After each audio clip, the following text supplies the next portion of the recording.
Muitas espécies de animais utilizam a audição para se localizar e diferenciar sons, seja para reconhecer espécies ou identificar o perigo. Além disso, para alguns animais, a audição é utilizada para aprender e reproduzir sons, como os seres humanos que utilizam o reconhecimento sonoro como aprendizado e o reproduzem para se comunicar entre si. O som pode ser definido como a sensação percebida pelo cérebro das ondas sonoras que chegam ao aparelho auditivo. Essa definição se deve aos animais apresentarem capacidades auditivas diferentes, ou seja, dependendo das características da onda sonora, ela pode ser identificada ou não por algum animal. A classificação dos sons respiratórios tem sido um campo de grande interesse de pesquisa nas últimas décadas, porque pode prever muitos eventos.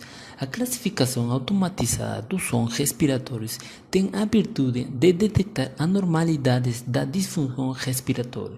Por exemplo, o Covid-19 causa uma imensa carga de saúde econômica e social e agora é a principal causa de morte em todo o mundo. No entanto, existe um grande banco de dados disponíveis publicamente, por exemplo, em Kaggle, no qual novos algoritmos podem ser implementados, avaliados e comparados, mas o desenvolvimento ainda precisa ser feito.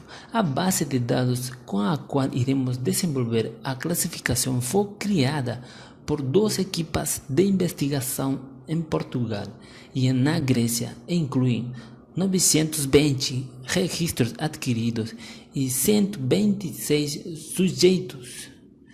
Um total de 6.898 ciclos respiratórios foram registrados e os ciclos foram registrados por especialistas em respiração. Portanto, nosso objetivo será classificar as anomalias de ciclos respiratórios usando algoritmos como Great Boston no ambiente de Jupyter Notebook e avaliar sua eficácia. Agora desenvolvemos nossa apresentação em Jupyter. Título do trabalho: Classificação e detecção de sons para deficiências respiratórias. Primeiro, importamos as bibliotecas importantes: NumPy, Pandas, Librosa, Python, Display, Glob, zip, Torch, Functional, Padlib, Searbot, etc. Sklearn, Sklinear Model, Selection, WebView. O mais importante que nós vamos desenvolver na classificação é Librosa e WebLib. Segundo, vamos mostrar os dados gráficos e áudios. O arquivo do banco de dados tem uma capacidade de 2 GB. Ela está em sítio oficial ou página oficial de Kaggle. Cada nome de arquivo de áudio é dividido em 5 elementos separados por sublinhados. 1. Número de pacientes. 2. Índice de gravação. 3. Localização do tórax. 4. Modo de aquisição. 5. Equipamento de gravação. E abreviações usadas no arquivo. Por exemplo, COPD, doenças pulmonares obstruídas crônicas. LRT, infecção do trato respiratório inferior. E URTI, infecção do trato respiratório superior. A base de dados tem 3 arquivos muito importantes. O primeiro, vamos chamá-lo de DF. Ele contém um número de pacientes e diagnóstico. O arquivo está no formato CSV. 2. AudioPath.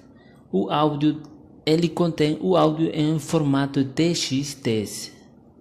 O 3. DF No Diagnostic. O que tem informações gerais como BMI, que é índice de massa corporal, peso da criança e altura da criança, como também sexo e idade. e número de pacientes. Agora, com a biblioteca Seaborts SNC, vamos representar graficamente a data DF em função de diagnóstico. Vemos aqui neste gráfico que a CORP, isso daqui, em vermelho, tem mais pacientes do que o resto. Pronto, vamos lá!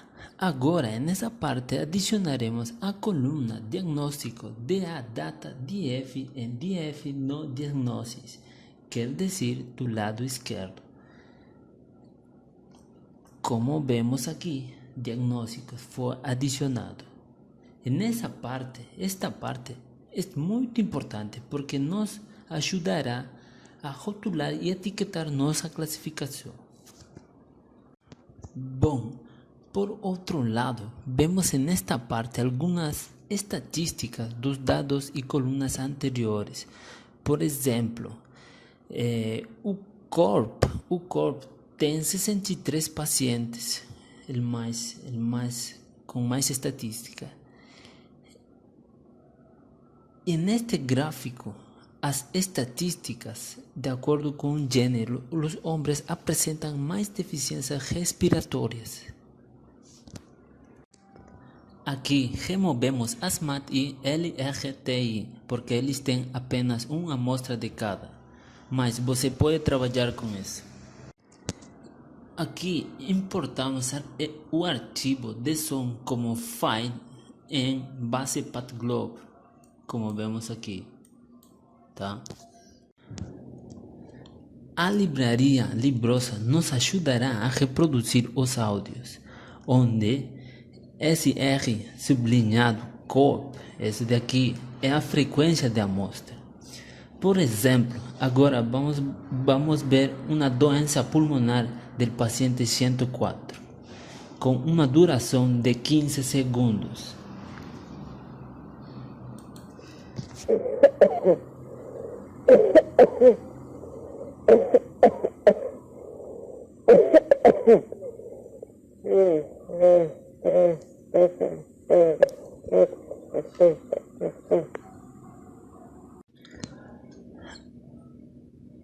Agora importamos a livraria Soundfile como SF e depois faremos um gráfico do espectrograma e do som para ter uma ideia de como é seu comportamento.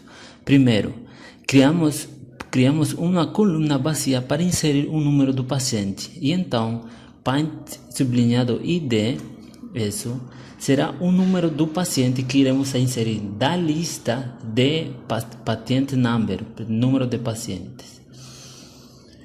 E depois disso, para a base de dados do áudio file, iremos programar lá para ser lida. Por outro lado, será verdade, true, quando nós inserimos o número de pacientes. O do contrário será falso, quando o SR, frequência de amostragem, é menor a 41.000. Bom, pronto, rodando.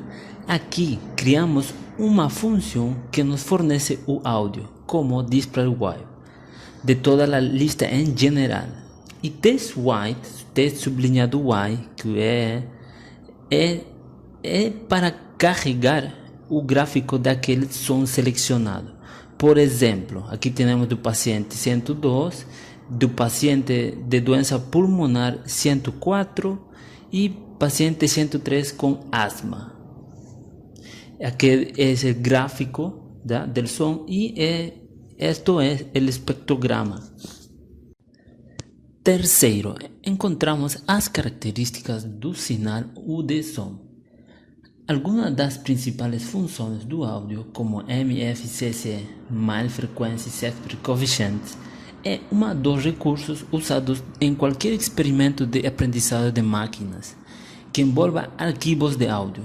MFCC são os coeficientes que constituem o C-spread da frequência do meio. O que é C-spread? É a informação da taxa de mudança nas bandas espectrais. O que é MEI? é uma escala que relaciona a frequência percebida de um tom com a frequência real medida. Por exemplo, dos áudios anteriores, nós temos um MFCC de 12, número de coeficientes, e de pacientes saudáveis e de doenças pulmonares e pacientes com asma. Bom, agora vamos fazer uma modificação do caminho do arquivo onde estão os dados do som, para que mais tarde fazer a qualificação seja ideal e compreensível. Mas faremos isso apenas por conveniência. Pronto, vamos lá. Quarto, desenho do modelo para classificação. Criamos uma função para poder ler os áudios, LoopData, como por exemplo, obter a informação do arquivo de onda e frequência de amostreo. Depois, fazemos uma classe para cronometrar os blocos de execução, ou seja, para ver o tempo e porcentagem de como ela está carregando. Depois, fazemos uma distribuição da duração do ciclo respiratório. Bom, depois fazemos extração de características. E por que vamos extrair as características? Para uma melhor visualização dos dados e interpretação na hora de classificá-los, e também para que o classificador possa diferenciar que tipo de onda ela é e a que dificuldade respiratória ela pertence.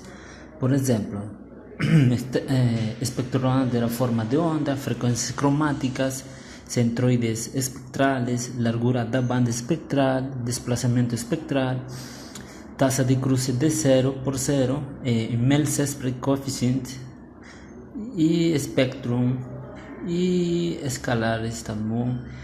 E se quisermos fazer um gráfico, apenas ativamos estes comandos e olhamos como ela é. Também fazemos a transformada de Fourier de curta duração com a livraria Librosa para o espectro. O que é isto? Por exemplo, transformamos de tempo a frequência e é muito mais fácil, ou de tempo a frequência, vice-versa.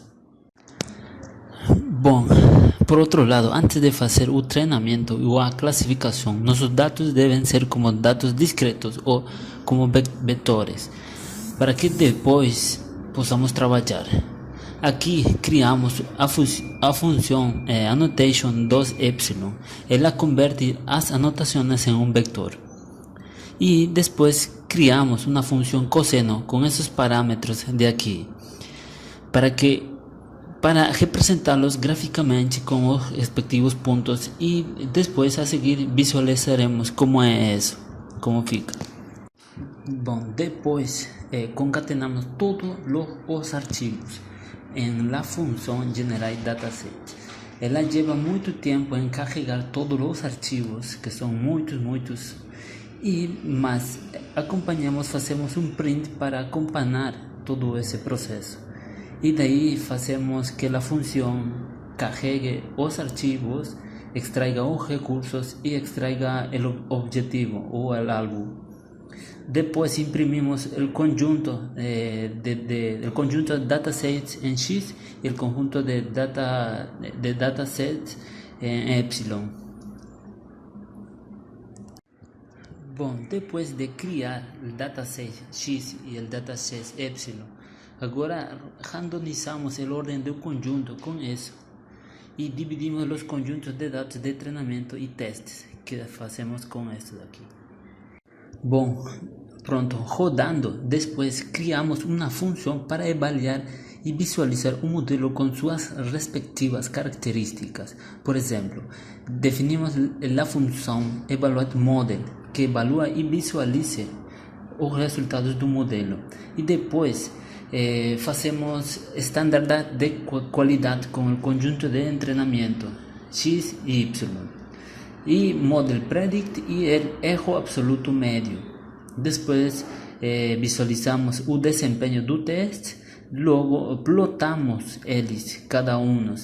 Por exemplo, vamos plotar o conjunto de treinamento em color vermelho e os pontos em azul. Depois, o ajuste do conjunto de testes, vamos a plotá-lo com cor orange, laranja, e os pontos azuis com esse daqui. Beleza, tudo bem. Estamos perto do fim. Quinto, treinar um classificador. Criamos um conjunto de dados de treinamento com generalidade que generamos anteriormente e imprimimos os 910 gravações que carregaram a 100% e que ela pegou ao paciente 163 aleatoriamente, randomizando isso. E ela é a dataset de treinamento de X e essa de Y, com uma duração de 1865,065 segundos. Depois criamos um conjunto de teste igual com o conjunto General Dataset, que carregou a 100%, tá? E pegou ao paciente como mostra, como prova, ao paciente 198. O dataset de teste consiste de 10 gravações, só de 10 gravações. Bom, beleza. Rodando os códigos, escolhemos um registro de conjunto de validação para fazer a visualização, tá? Depois plotamos todos eles. Por exemplo, vermelho e pontos azuis representarão conjunto de treinamento e resultantes de conjunto de treinamento. G-Training, o sea, Y-Training vai ser conjunto de treinamento e Train Result vai ser resultante de conjunto de treinamento. Isso aqui, isso. E esse daqui. De igual maneira, de igual forma, para el laranja e pontos azuis representarão conjuntos de dados visualizados e conjuntos de dados resultantes visualizados, respectivamente. Igual esse daqui.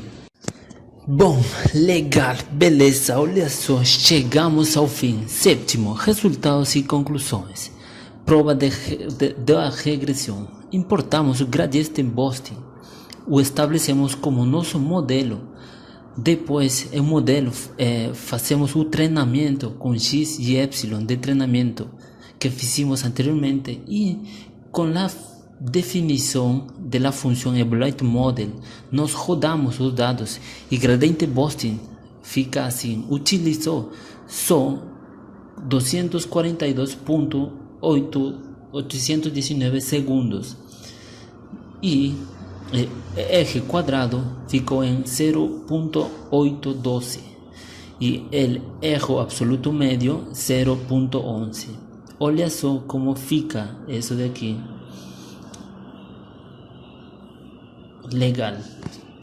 Bom, olha só, olha que lindo nosso conjunto de treinamento ficou. Também o ajuste de conjunto de teste. Igualmente, vamos fazer para Random Forest, que ficou assim, olha só. Depois, também usaremos o histograma de gradiente Boston para fazer o mesmo. Olha só como ficou, que bonitinho.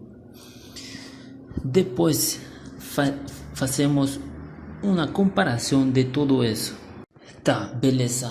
Na tabela 2 apresentamos o erro quadrado e erro médio absoluto dos estimadores. Por exemplo, de gradiente Boston ficou em 0.9, de Random Forest em 1, quase perfeito.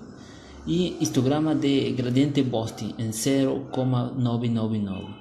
Teniendo en consideración que en Random Forest se utilizó los parámetros de estimador de 30, ¿tá? Y finalmente el histograma de gradiente Boston, quien es más eficiente y práctico porque él está perto a 1 y solo utiliza 25 segundos en comparación de los demás, el tiempo de ejecución. Muito obrigado pela atenção. Abraços e até logo!